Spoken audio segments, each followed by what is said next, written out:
With rising economic woes across Africa, opposition parties in many countries are tapping into the public discontent. From South Africa to Tunisia in the north and even Senegal and Kenya, protests are being witnessed in several African nations. In South Africa, economic freedom fighters, one of the main opposition parties, has called for a national shutdown in the country. Thousands are taking part in protests called by the opposition.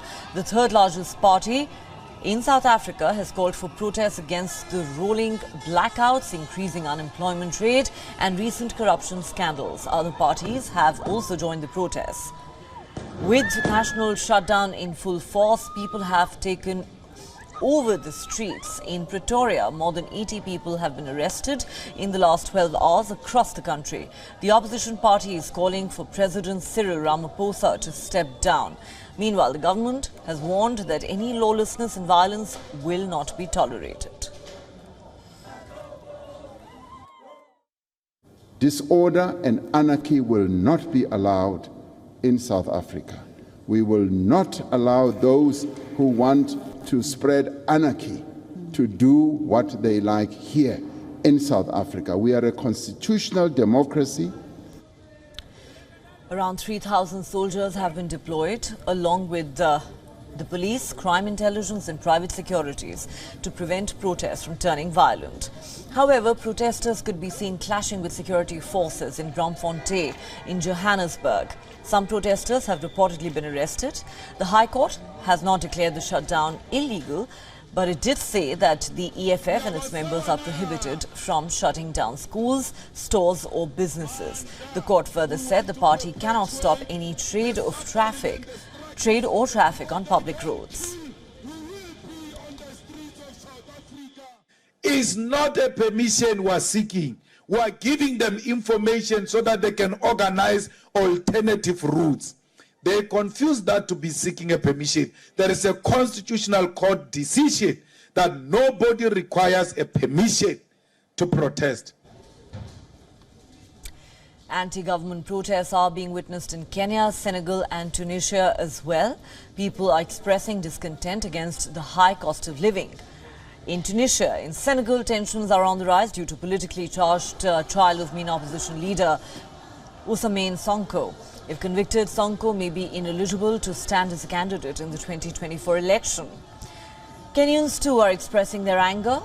Kenyan opposition leader Raila Odinga said protests are against the government's refusal to allow the audit of the Independent Electoral and Boundaries Commission service for possible malpractice. The Kenyan president has urged the opposition leader not to cause disruptions.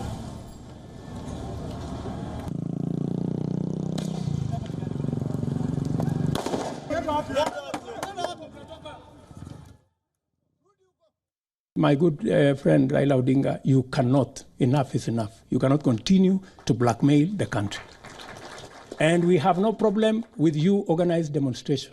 But please, it is your responsibility to work with the police to make sure that the rest of the citizens of Kenya, their lives are not disrupted, their property is not destroyed, their business is not affected, they can go to work, you can carry out your demonstration. However, demonstrations did turn violent. Protesters set tires on fire in some parts of Nairobi's biggest slum, Kibera. Several have been arrested at least one of the protest venues, and the riot police fired tear gas on the protesters. But Raila vowed that rallies will go ahead.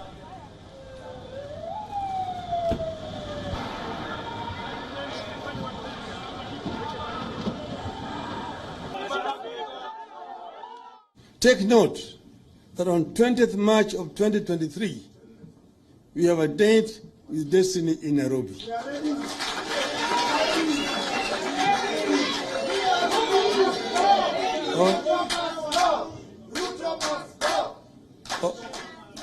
On that day, our supporters throughout the country shall stage a massive procession in Nairobi for a legitimate and inclusive government.